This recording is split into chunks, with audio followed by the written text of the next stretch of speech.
मित्रों, सादर जय जिनेन। लगातार जैन धर्म के प्राचीन स्तोत्र, मंत्र, यंत्र, जाप और अनेक जैन विधियों के बारे में आपको जानकारी देते चले आ रहे हैं। अभी तक आपने इस चैनल को सब्सक्राइब नहीं किया है तो शीघ्रता से सब्सक्राइब करें, लाइक करें, शेयर करें और 9893520130 पर व्हाट्सएप मैसेज भेजकर अपनी जिज्ञासाओं का, शंकाओं का समाधान प्राप्त कर सकते हैं।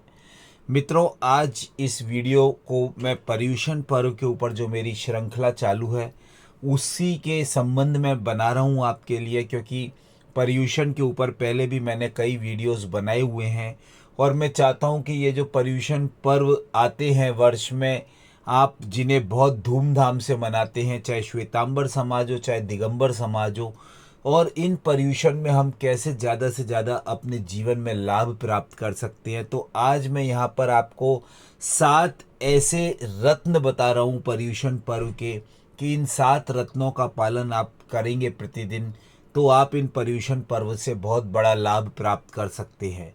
तो ये 7 रत्न कौन कौन से हैं? इसमें सबसे पहला आता है मन। मन एक ऐसी चीज़ है जो कि बहुत चंचल होता है और भटकता रहता है, आपकी बात मानता नहीं है और आपको अनजाने ही कैसे कैसे विचारों में उलझाता रहता है। तो इस मन को आपको इन 10 दिनों में पर्युषण के अपने बस में करने की कोशिश करनी चाहिए। इस मन को अपना दोस्त बनाने की कोशिश करनी चाहिए और इस मन के साथ मिलकर विचारों से रहित होने की कोशिश करनी चाहिए। दूसरा रत्न जो है वो है वचन। हम कब क्या कहाँ पे बोलते हैं, बिना सोचे समझे कुछ भी बोलते हैं।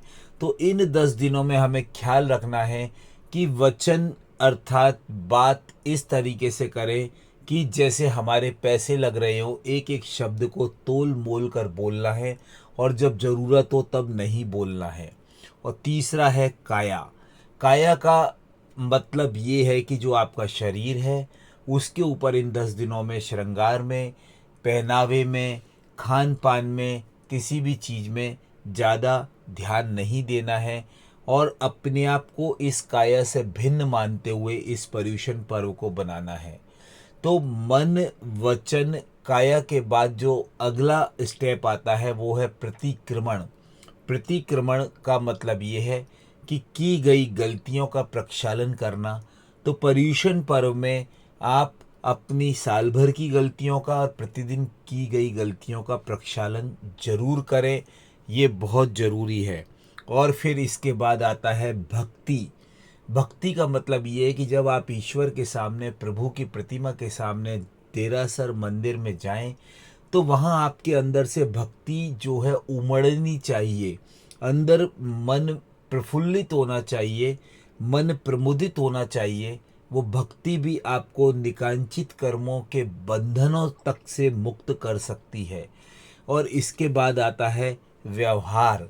व्यवहार का मतलब ये है कि आपका छोटा हो, बड़ा हो, आपके उम्र का हो, कोई भी व्यक्ति हो, उसके साथ बड़ा मृदुल व्यवहार होना चाहिए, बहुत आनंदमयी व्यवहार होना चाहिए। चाहे आपके व्यापारी हैं आप, तो आपके यहाँ नौकर चाकर हो या कोई भी हो, उनके प्रति आपको बहुत संवेदनापूर्वक व्यवहार का पालन करना है और ये 10 दिनों में नहीं, पूरे साल में करना है।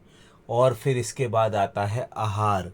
आहार का मतलब ये है कि आप कुछ नियम लें, संयम लें और इन 10 दिनों में क्या खाना चाहिए, क्या नहीं खाना चाहिए, कैसे खाना चाहिए, कितनी बार खाना चाहिए, इसका बड़ा ध्यान रखें। तो ये रत्नों का आप पालन करेंगे तो आपके पर्युषण बहुत अच्छे मनेंगे। जय जिनेन्द्र।